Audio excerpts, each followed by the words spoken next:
Welcome and thank you for joining us tonight. I'm sorry my lights are doing something weird. I don't think it's aliens, but you never know. They're going in and out. My name is Lisa Meltzer-Penn. I'm past president of the California Writers Club, San Francisco Peninsula branch, and author of the literary novel, The Siren Dialogues, which is nearing completion. And I'm very excited to be here tonight in conversation with Mike Chen, who has that cool hallway behind him. And please join us again later this month for Tony Mirosevich's Spell Heaven. Your microphone and video will be turned off, but please feel free to use the chat. And if you're submitting questions, which we hope you do, please put them in the Q&A, not the chat, because we probably will not see them otherwise. For those who would like to access live closed captions for this event, click on CC, then show subtitle. And San Mateo County Libraries welcomes Mike Chen. Welcome, Mike. Hello, thank you for having me. And Mike is a critically acclaimed science fiction author based out of the San Francisco Bay Area. And his debut novel, Here and Now and Then, was a finalist for the Goodreads Choice, Kaliba Golden Poppy, and Compton Crook Awards. His other novels include A Beginning at the End, We Could Be Heroes, Light Years from Home, and Star Wars Brotherhood. Mike has a very varied career. He worked as a sports journalist covering the NHL, as a DJ, musician, and aerospace engineer. And Mike, I'm very happy to be here with you tonight.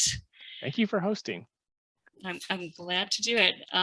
So your trademark genre has been described as sci-fi with feelings. Yeah, that's what my agent really likes to push that. And your newest book, Light Years from Home, as a space opera family drama mashup and a tense family melodrama wrapped inside a wild alien abduction story. So in your own words, could you give us a brief introduction into Light Years from Home? And I'm going to hold up my copy of it. So if people in the audience don't have it yet, you can see what it looks like. I kind of see it on the shelf behind. I'm really bad about remembering to hold a book up. I'll hold it up. Thank you. I've been doing virtual events for 2 years and I always forget to do this. So if you're new to Light Years from Home, it's about a trio of siblings, Kass and Evie and Jakob. And when they were college age, they went on a family camping trip with their dad. Jakob and their dad disappeared in the woods. Several days later, their dad returned, but Jakob did not. And their dad began an obsessive quest looking for the UFOs he swears abducted them. So 15 years later, Kass and Evie are estranged. Their dad is dead, drowned in his search for UFOs. And Evie has taken up the cause is now a YouTube UFO expert. And Kass is the family rock who is taking care of their mom with onset dementia. And then Jakob returns out of nowhere, claiming he's been fighting an intergalactic war all this time. So Evie is ready to believe. Kass is convinced that he's continuing his slacker ways and has been doing drugs across Europe this whole time.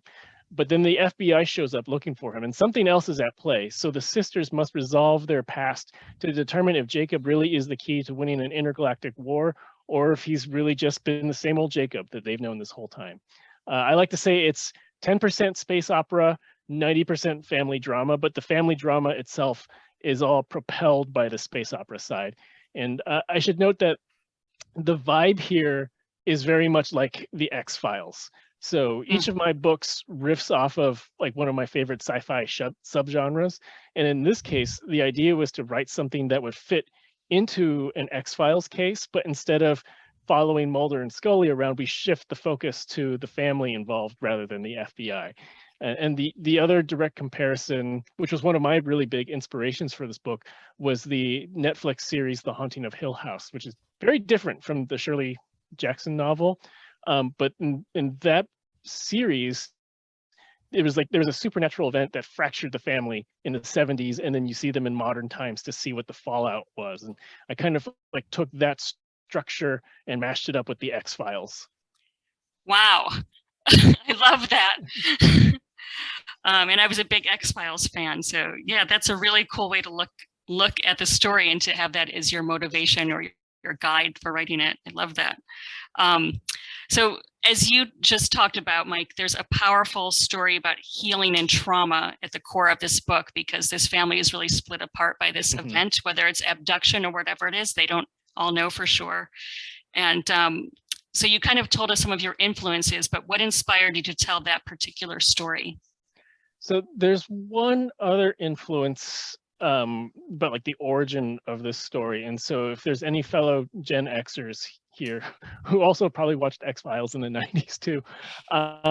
So there's a song by this cult indie rock band called Belly, and the song called Red, off one of my favorite albums of all time called King, which came out in 1994. So the song Red is about a boy named Red, who wishes for aliens to come and abduct him to get away from his terrible family situation. And so the singer songwriter is a woman named Tanya Donnelly, and she writes like the most brilliant lyrics. She's still one of my favorite people in the universe. And what I thought was really unique about this song, when I read her interview when she was talking about that, and in the 90s, like alien abduction was really, really freaky. You know, you had the X-Files, you had like cheesy TV shows like Sightings, where they talked about aliens, you know, like taking you and probing you and all this stuff. And so it was something to be like really frightened of. And I thought about this song, how it really turned it on its head. And it was about wish fulfillment and like escape. Like my life is so bad that I wish this thing would happen. So the idea of alien abduction as wish fulfillment really, really stuck with me as a theme for a while. And so fast forward to when I was coming up with the idea for this book, I really wanted to explore this idea that everyone experienced this traumatic event, but in different ways. And I mentioned the Haunting of Hill House series, and that kind of does the same thing, where you see how each of the different siblings in that story, like they just react to it differently. So it was very much about trying to understand there's this shared trauma, and each sibling has their own perspective. So why are they so hurt? And why are they so mad? Like, what is the truth? And is it valid? Because I think like in a lot of these situations, the truth and is it valid, like those are actually two separate things, like the anger and what really happened. So I do talk a lot about, I get asked about this a lot, especially because my second book was a pandemic book that came out right before the pandemic happened. So I get asked, yeah, I get asked a lot about how I feel the last few years will seep into like storytelling, like unconsciously. And I feel like no one's going to make like, you know, the COVID comedy film or, you know, anything like that directly talks about it. But you'll see a lot of the themes from it work into storytelling as we all kind of unconsciously process like this collective trauma that we're going through. You know, because everyone has a different situation. There's, you know, people who died who shouldn't have, people who now are like disabled and they shouldn't have been, or people who are traumatized by like the system and this government that they feel like has failed them.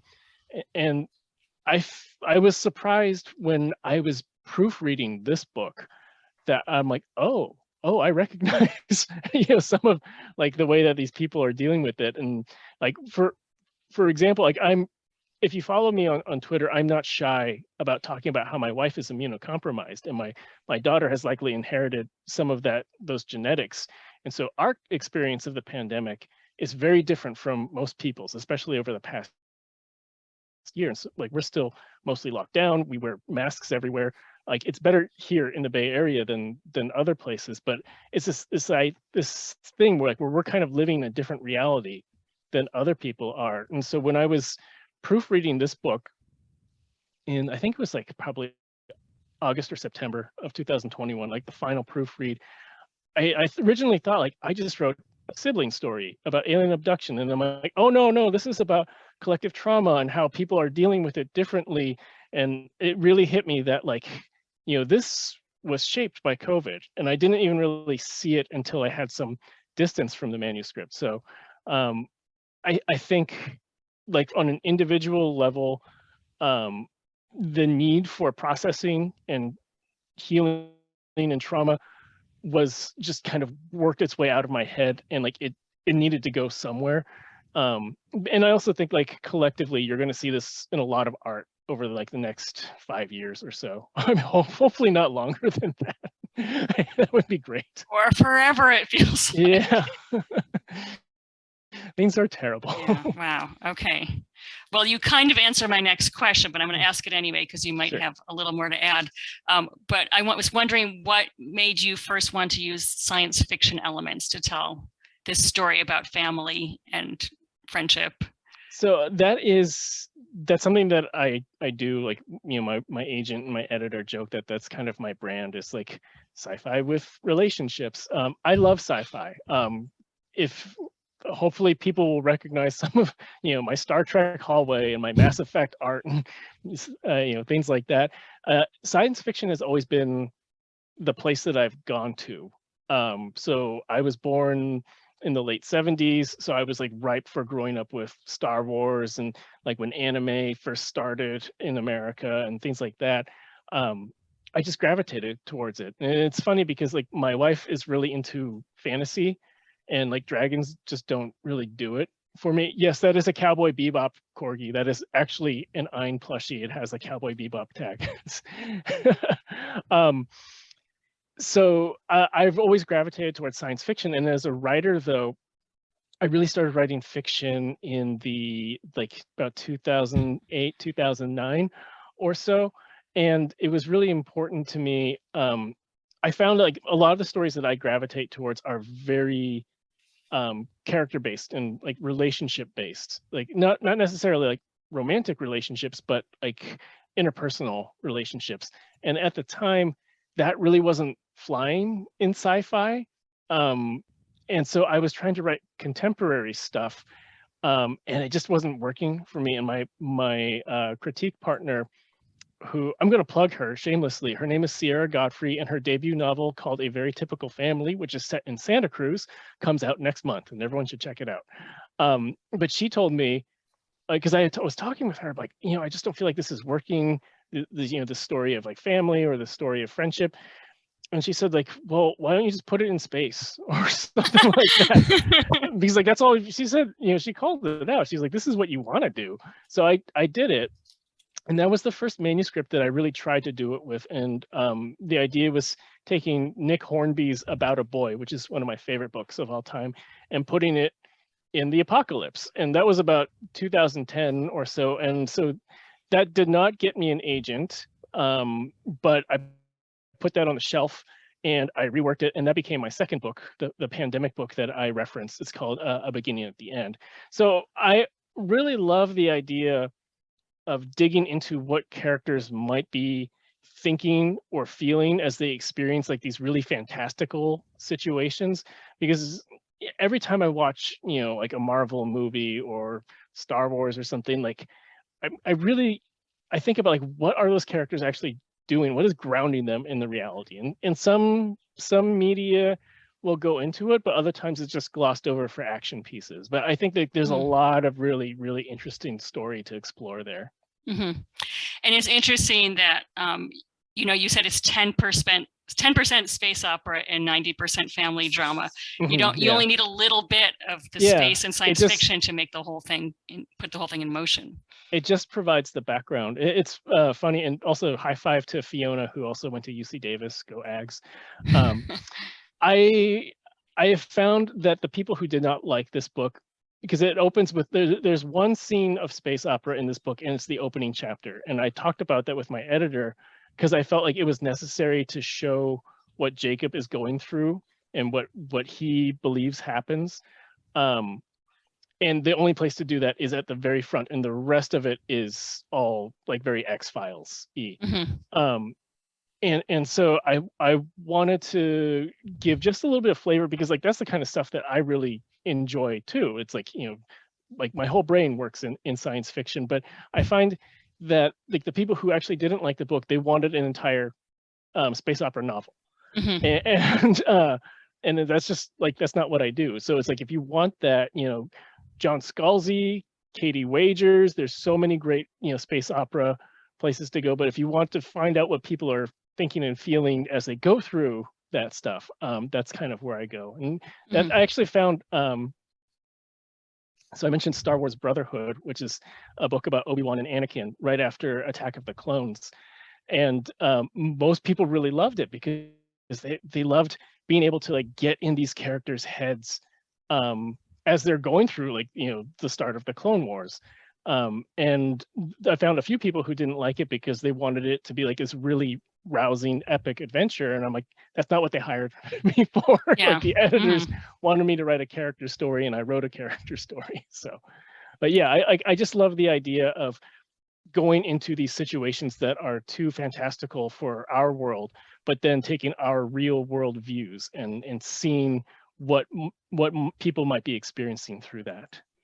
Cool. All right. I just want to do a quick reminder to the audience that the chat is fine for chatting, but if you have questions that you want actually addressed during the Q&A time, make sure to put them in the Q&A, not the chat. And someone had asked me what organization I was with. It's California Writers Club. So Mike, if Jakob was your brother, would you believe him? Because either he was abducted by aliens, or he's mentally ill, or he just never bothered to let his family know where he was for the last 15 years. I am a firm believer in science, and I am also a firm believer in possibility. And so my perspective on everything is always, we don't know everything that's out there. So in a situation like this, I would probably keep an open mind, but require burden of proof. So not to get into spoilers for the book, but so Cassie is a clinical psychologist. So she breaks down Jakob's behavior from a different perspective than Evie, who is like the YouTube UFO hunter. So in situations where I think things can't be explained, I think of there's a Star Trek The Next Generation episode, the final Star Trek The Next Generation episode, where Picard is shifting through time and he's trying to convince everyone that it's happening. And Data says that like there's nothing to disprove what you're saying, so it's possible something is actually happening to you. So until we can disprove that, let's work with this. And I feel like in situations that are just like too fantastical to comprehend, I try to use that sort of outlook. So in this case, I would probably be a little bit of both, Kass and Evie. Okay. Do you have a brother, Mike? I do have a brother, and how do you feel about this book?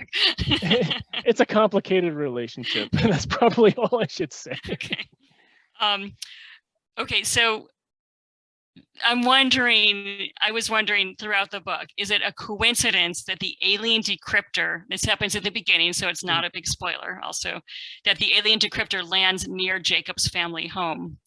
Or is that some kind of hotspot for aliens because it's the same place where he was abducted? It was intended to just be like a lucky coincidence. And it's one of those things where it's I mean, he even kind of says it in like the opening chapter where it's like, you know, he's just kind of dumbfounded, like, oh, that was good.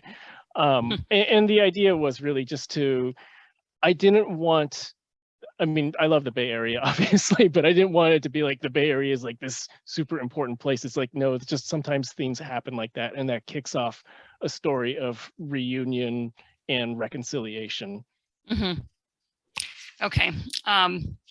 Yeah, so his directive and what he writes on his arm after he deletes some of his memories temporarily is go home. Yeah. So because he sees where the decryptor goes. And it's so funny because at some point he says something like, let's see if I wrote it down, like,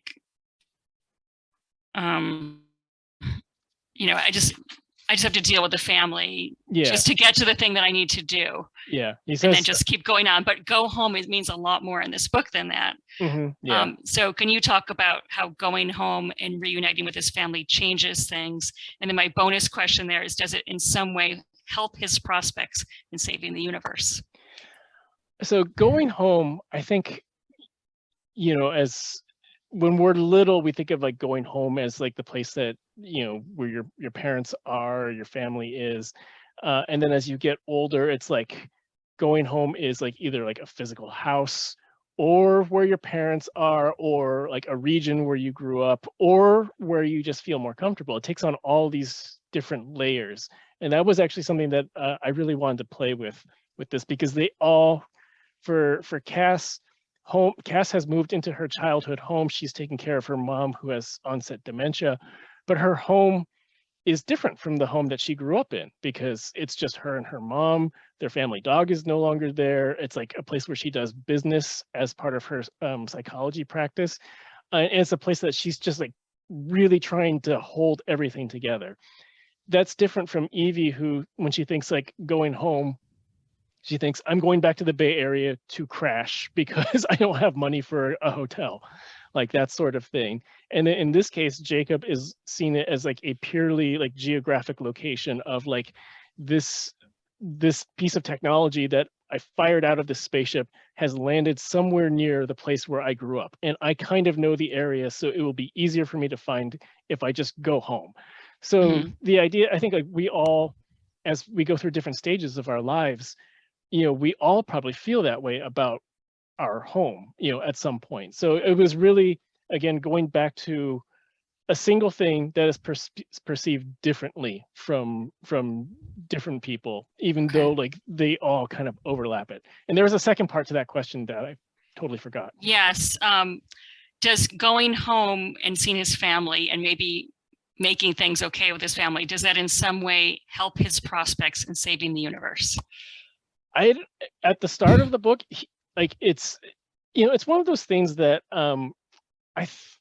it's interesting the way that they take Jakob, because I have seen some people say that like they understand someone who has found a higher calling, and for them to like they can understand why it's like Jakob doesn't treat his family as like disposable, but he's seen like compared to like trillions of beings in the galaxy, he's like, I've got really, really important things to do. But then I've also seen other people who say like he's still kind of a jerk to his family. I'm like, they do kind of resolve that. I don't think that's a spoiler to say, but it's, again, it's his sister's always happy to tell him that. Kass is always happy to tell him. So I think it's I don't think they're necessarily like tied into each other, but I think for someone who, I think anyone who would be in Jakob's position, like there's always going to be part of the reason why you're pursuing a higher calling is because you never really dealt with the things that damaged you as a family in the first place. So like that does help with that aspect of it. Okay. All right. Well, my next question is also half answered again, but we watching him intentionally deleting important information from his memory before he goes back to Earth, and he compartmentalizes because it's still there, but it can't be accessed without the instrument and the code. And I'm just wondering what your thoughts are on how all of these characters compartmentalize and what they block out and what they're bringing in. Again, even without the special device, they're doing it even just without fine. Alien technology, we can cope that way. I thought it was really interesting for me. Like, okay, I will fully admit I have gone to like therapy for 20 years and it's helped a lot. And I really tried to kind of bring that to Cassie's perspective as a professional psychologist. Like, the types of questions and perspectives that I talk about with like my various therapists over the years. I know one of my friends is a counselor, and she always says like, don't trust a counselor who's not in counseling themselves. But the idea is that oh crap, I'm just totally blanking on the question again. Can you please repeat that? Yeah, so it's about compartmentalizing things. Yes, that's right. Yeah. So and how the different characters do that.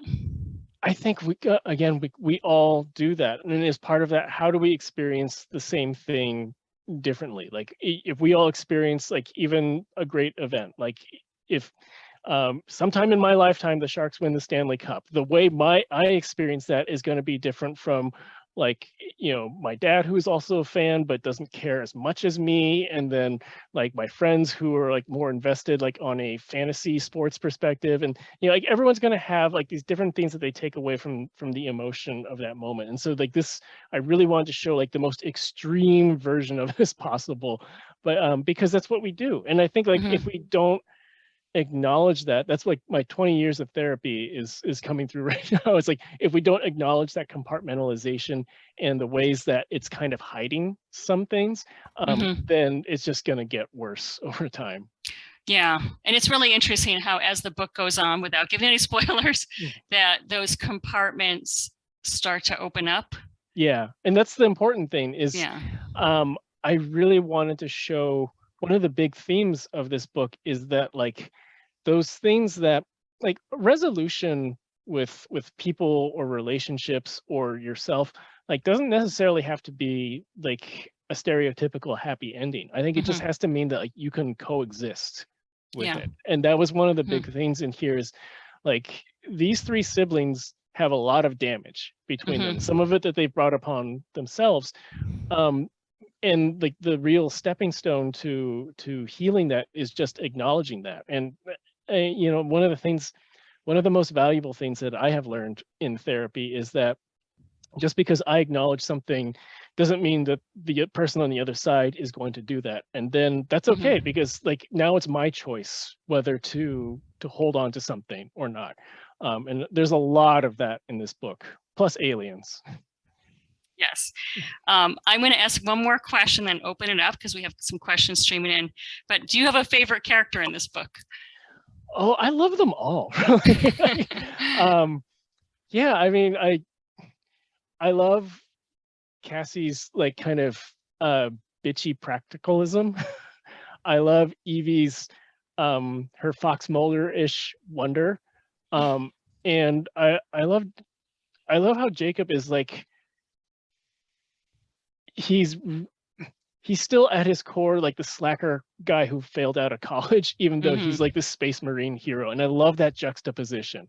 So and he's flummoxed by that very thing. He's like, how can I be falling right into these dynamics again? Yeah. Oh, that was also one of the big themes of this is again, it goes to the idea of home. And I'm sure like if you know when people see their parents again or their high school friends or their siblings or whatever, like we tend to revert to like the old dynamics that we had. And I remember like talking with my therapist about like, is this a real thing or is this just something that I do? And she's like, oh no, we all do that. And that was something that I really wanted to show is that like, even though these people have been through these really extreme events, when they're brought back together, suddenly they're all like 18 and 20 again. And like the dynamic that never healed or grew from that is still there. All right. I would tend to agree, having been a member of a family myself. Okay, so I'm going to start giving you some questions from the audience. Cool. So Marla has asked, how did soft sci-fi become integrated into what had always been hard science-based? I think that two of the really big novels that helped change that, I don't think I would have a career if it wasn't for these two novels, is The Time Traveler's Wife and Station 11. And like they kind of came, I believe The Time Traveler's Wife was like 2005 and Station 11 was like 2012, something like that. But those are the like those are marked as literary fiction, but I mean, you can read them like that's just where they categorize them, you know, at the library, but it's like they're science fiction. And I think like those really opened the door to a broader audience that said like we can have these really deeply character driven stories, and it doesn't have to necessarily be like an epic scale. It's just about people and their relationships.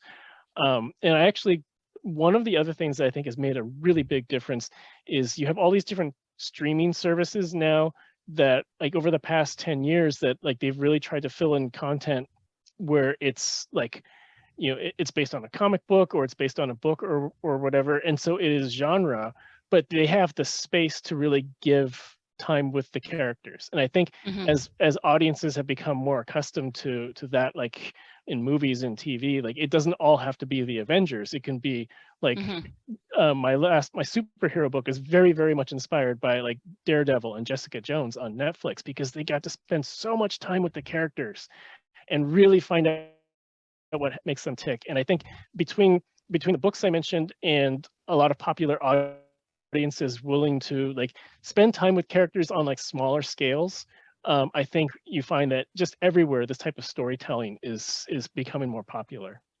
Okay, so books and TV Yeah. and movies. Yeah. I mean, I watched Tales from the Loop also. I actually don't know that. Ago. That's really good. It's a limited series. It's just one season, and it's very character driven. But there's a strange thing that happens. Oh, I will definitely have to check every it episode. Out. Yeah.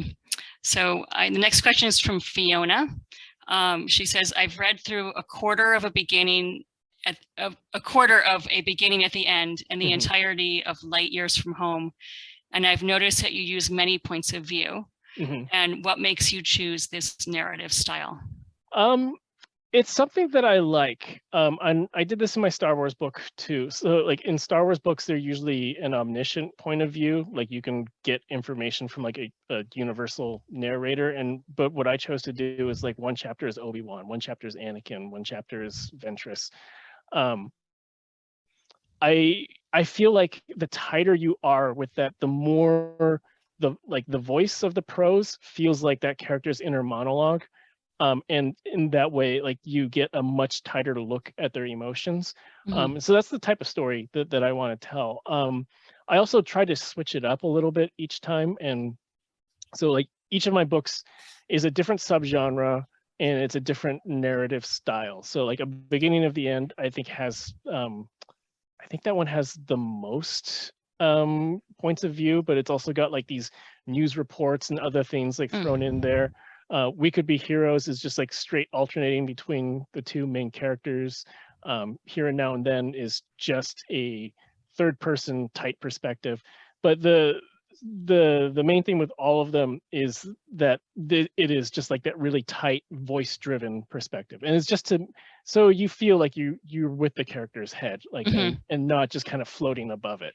It's not just someone telling a story, you're actually with that person. Yeah. It's very, very important to me for the type of thing that I like to read, but I also want to write, is like to not just understand the story, but to experience it like down in their bones. Awesome. I love that because I like to be with the character too. Which reminds me, for anyone who wasn't here when Mike said this at the beginning, if there's any writers in the audience and you have any craft questions, Mike is happy to answer those as well. Let's see. Question from Fiona. This was one of my questions as well, so I'm happy to ask this one. Have you ever considered going through with a moment when it seemed like Jakob may have been making it all up? That was one of my favorite moments. I really believed it for a second, and I agree, I did too. But we're not supposed to spoil anything, but that was a possibility in the book. I would say the way that it played out was always the way I plotted it out. So yeah, like it's I don't want to go into too many details, but the idea really was to have like a quick turning point where like everything that you thought you knew could be like flipped on its head, and then to figure out the actual truth, like the characters have to like just stop bickering so much, and figure and learn to trust each other, and stop saying, "See, I was right. I told you so." And the other one's waiting to see that, and that's not going to move them forward. Yeah. Awesome. Okay. Marla asks, what purpose did you have in mind with the miracle effect of the alien technology on the Alzheimer mind? Good question.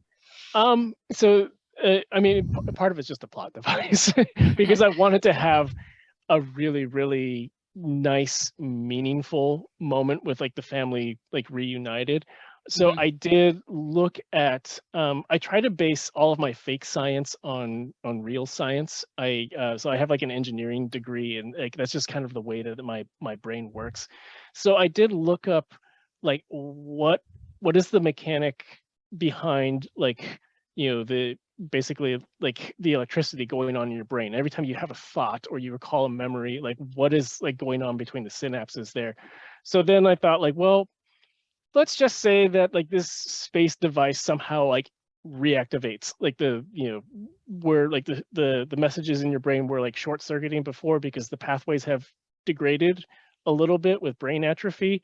Let's just say that this restores it for a temporary moment. And so so I tried to, there were actually some trials done on like I think it's like those TENS units, like those little like electrical pads that you can use for like muscle stimulation, things like that, where they tried to see if that had any effect on people who were suffering from dementia, like from like does it trigger like recall or like make recall a little bit better. So like there is, you know, some loose theory behind it, but really I thought it was really, really important for all of these characters to have someone, to have a moment where like they can kind of like look objectively at everything that's changed in the last 15 years, and having the mom like kind of have that moment allowed all of it to kind of come together. So Yeah. the way that I work, and this is going into craft stuff a little bit, I tend to do a lot of reverse engineering. So I will like make an outline of like the beats that I want, and then I will look at the world building and say like, okay, well, does this practically work? Is there a loose scientific way to explain this? Because it's really important for me to have like really consistent, even if it's fantastical, as long as there's a logic to it. Yeah. I mean, it totally worked for me because they were near some signal and it worked. And I would have been sad if she didn't have that. So. Yeah, that was part of it too. It's like, you know, they've gone through all of this together, and I really wanted to make that I wanted to make that something that like you could feel building up in the story, and to have like a cathartic release, like on an emotional level. And there's examples of that in literature as well. I'm trying to think, I can't think of the name of the story, but there's one or two books where a character, you know, doesn't have a lot of cognitive abilities and then gets a lot and then it goes away. And so which is always kind of heartbreaking. But talk about living in the moment and treasuring the moment. It's like, that was what about that. It was an interesting perspective to write too, because I think like, you know, if you kind of get that lucidity out of nowhere, and then you like, if you can practically understand that like this time has happened, you know, these people have changed, but I don't understand, you know, I don't know why. And you're also a parent. I think like there's a lot of drama to be pulled out of that. Yeah. Oh, and someone supplied the answer, flowers for Algernon was the answer. I have not read that since middle school. So yeah, it's been a long time for me too. So there's, let's see. Okay, there's a question about what is your daily or weekly writing practice? So well, I mentioned before that that we're still pretty like locked down as an immunocompromised family, which means that we are homeschooling, which is not easy at all. So my writing process is basically whenever I can. One of the things that I've done through the pandemic, I've become a lot better at like sprinting for like 15 or 20 minutes. There is a trick that I picked up, and I especially needed this to write Star Wars, because when you contract out a licensed book, they are on like extreme turnaround times. So typically to write a pretty solid draft of a book that I turn into my editor, I usually need like 6 to 8 months. And then for Star Wars, I had to do it in 3 months, which is just like extreme. And so what I started to do, because I outline, I follow a model. There's a book called Save the Cat. It's a screenwriting book, but I used it for novel plotting. So once I get the beat sheet from the Save the Cat model, I turn that into like kind of a chapter outline. Like each chapter gets like a log line, like 1 or 2 sentences. And then from there, I kind of expand that outward. And so what I'm doing is, if I feel like I don't have the brain power to like sit down and write prose, if I have at least like the idea of what the chapter is supposed to be, I kind of like visualize like a movie in my head, and then I bullet point out everything. So that way, like I know where the characters are supposed to go, like roughly like what the purpose of their conversation is, like any actions that take place. There's just no prose wrapping it up. But that way, I feel like I've already experienced what the purpose of the chapter is. I just have to go back and like technically wrap it up in prose. So that's a trick that I learned in like the last 2 years. Interesting. Or so you've so by the time you actually write it, it's almost a second draft then. Yeah, my first draft is very skeletal. It's got a lot of like stage direction and placeholders, and the thing that comes the most naturally to me is dialogue. So a lot of the dialogue in my first draft will stay. I will usually try to write prose until my brain stops working. I'm much better at editing prose than like just flat generation of it. So my first drafts are usually about half the length of like a polished draft. And it usually takes me about 4 or 5 passes through it to feel like this is something that I can turn in. Thank you. I think that's really helpful for writers to hear the different processes, and also because I got a little sneak peek into Mike's process before we opened this whole thing up. He's working on a lot of books right now, or has been this year, so I was very impressed. Whatever you're doing is working. I have friends who like sit down without an outline and start at page 1 and go to like word 150,000, and like their books are beautiful, and I don't know how they do it. Like I could not do that. Well, they've probably been thinking about them first, I would guess. No, it's funny. Like one of my good friends, her name is Pun Shepherd. She wrote The Cartographers, which came out earlier this year. And I remember like we talk a lot, but like when she was writing The Cartographer, she's like, I sold this on like a 1-sheet proposal. I don't know what I'm doing. How am I going to get through this? And so we were like talk as she got further through it, and she's like, I think it's coming together. Like I finally figured out like, you know, what this character's supposed to be doing. And I'm like, how do you do that? Like I need a firm outline with like a complete character arc. Like I need to know these things before we go. It's just different people do it differently. Yeah, definitely. So another question from Dave. When Kass assembled her case that Jakob was delusional, I found it so convincing that I began to wonder about that opening scene. Was it your intention to keep the reader guessing that way? Yes, absolutely. Yes. Yeah, that was really important, because I wanted the reader needs to believe every perspective that you see. So as it alternates between, even when they're like arguing in the present, but you experience the argument in different ways, it was very intentional that like you need to feel what Kass is feeling, and then you have to feel what Evie's feeling. And so which again goes to like one of the core themes of the book, is just like the way that, you know, an event can be experienced differently. So the next question is really a statement that follows up from that, from Carol. By the time Evie started to doubt, so did I. Could this all be going on in Jakob's head? I felt anxious and disoriented with the new information. Did you build that in for the reader as well as Evie? And you've already kind of said yes there. Yeah, it was very intentional. And it's interesting how like one fact shifts and then everything falls apart if that one fact is true.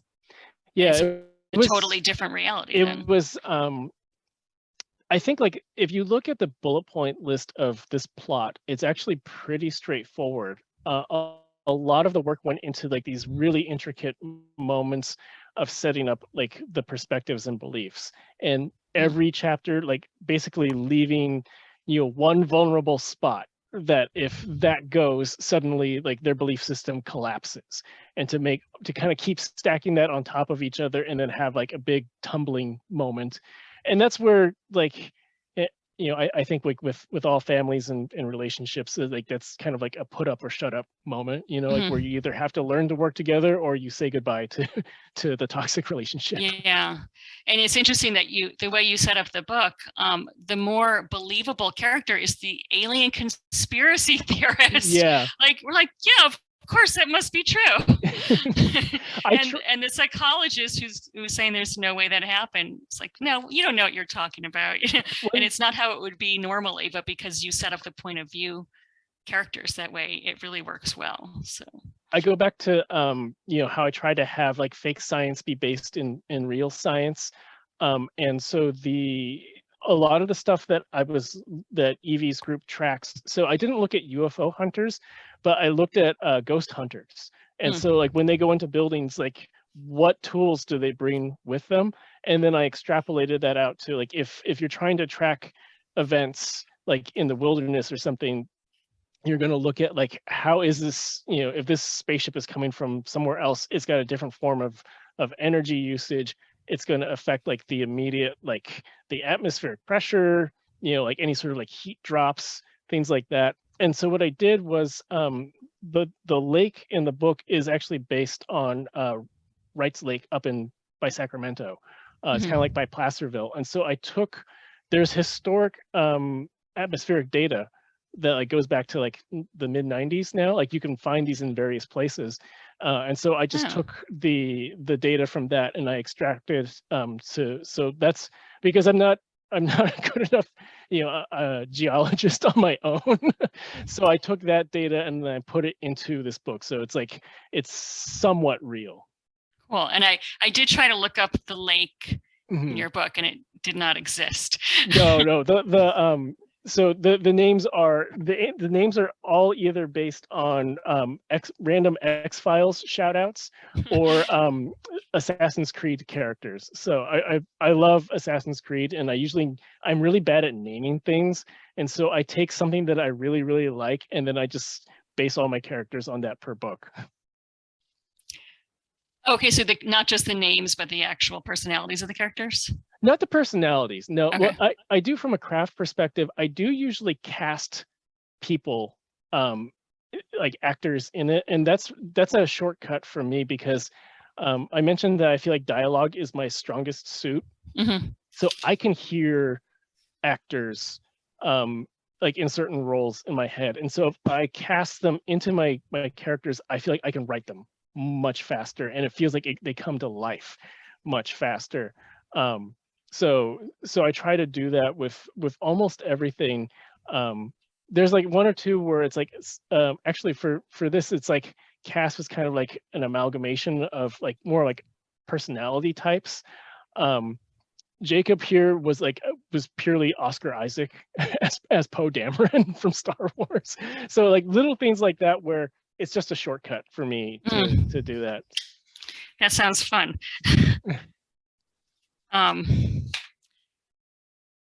Okay, let's see. On to another question from Fiona. In regards to the process of writing, do you find writing therapeutic now that you do it as a career?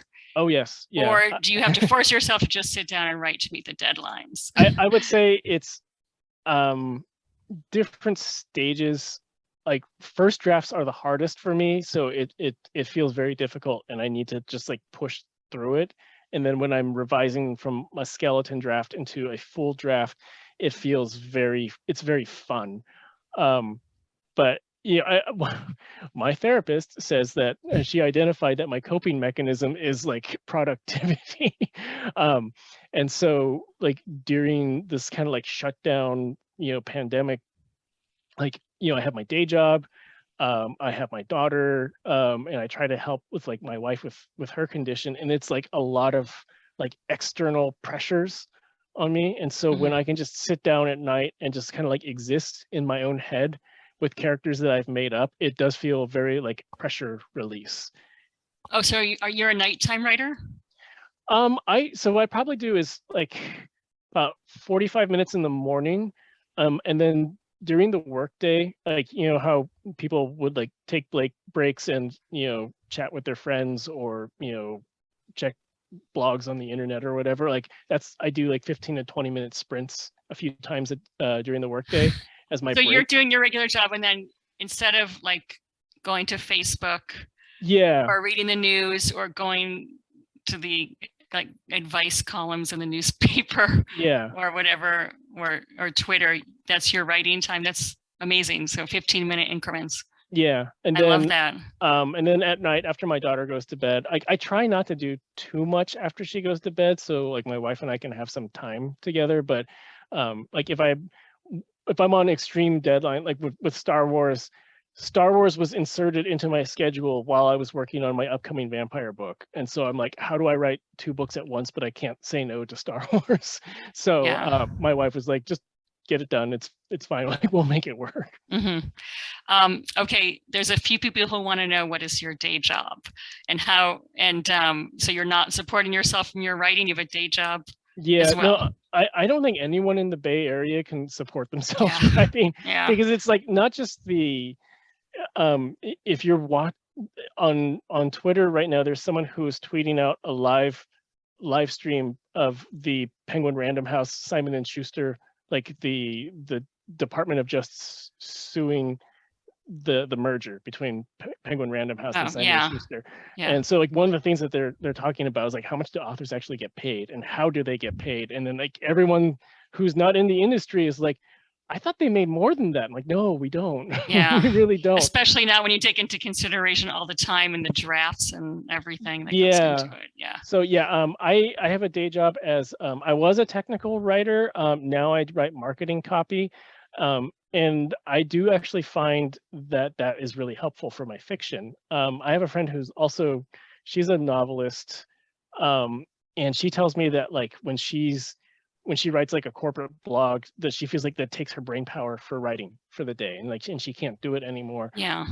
But for me, and this is very, very individual, but for me, I feel like when I'm writing something that I'm not emotionally attached to, I'm just working on like finding the voice for it, word selection, self-editing, knowing kind of like roughly what my word count target is. So all these like really mechanical things that you need to be strong in to write well. Like I feel like it's a really good like practice, like an athlete practicing or working out before they perform. I feel like it's like that for me. Like it doesn't drain my brain at all. That's great, because I find when I'm writing other stuff or editing other stuff, and I don't have as much left. So that's great that you're able to do that. We're getting close to the end, so I'm just going to try to fit in another question before we tie up. Let's see. What's next for you, or what's something you're excitedly working on right now? And maybe you can also mention some of the books that you've worked on this year, because it sounds like there's been several already. So this year, okay, so Light Years from Home came out in January. Star Wars Brotherhood came out in May. My upcoming book in January is called Vampire Weekend. And so I grew up, I like to call it like, it's like the most wholesome vampire story ever. It's about a woman who, she is also dealing with generational trauma, being the child of immigrants. And rather than deal with it, she leans hard into becoming a punk rocker. And then she becomes a vampire and basically like never grows up. Like she uses her immortality to just like go to shows and play in bands and things like that. And then, so she's turned into a vampire in the 70s at the height of punk. And that's her life until today, when she has a chance encounter with a long lost relative. And it's finally time to figure out all of that, all that family pain that she dealt with before. So it's, that's coming out in January. And there's also a very cute dog in that. I try to put all of my animals in my books. So like in Light Years from Home, the family mini schnauzer Tiger is based on like my wife's dog when she moved in with me. He was a very, very good boy who lived to the age of 17, a little mini schnauzer named Tiger. And so in Vampire Weekend, the protagonist's corgi is named after my corgi, Lola, who passed away a few years ago. So I try to give them all immortality that way. That's awesome.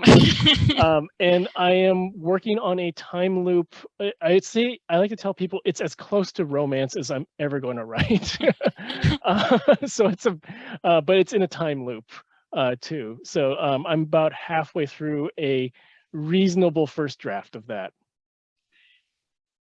All right, you are very busy. I'm extremely impressed. So let's see. I think I can squeeze in one more question, which is, it could be a big or a small one, but I'll give you a minute to answer it. How did you become a writer? So I did a lot of writing, like fan fiction-y type stuff growing up.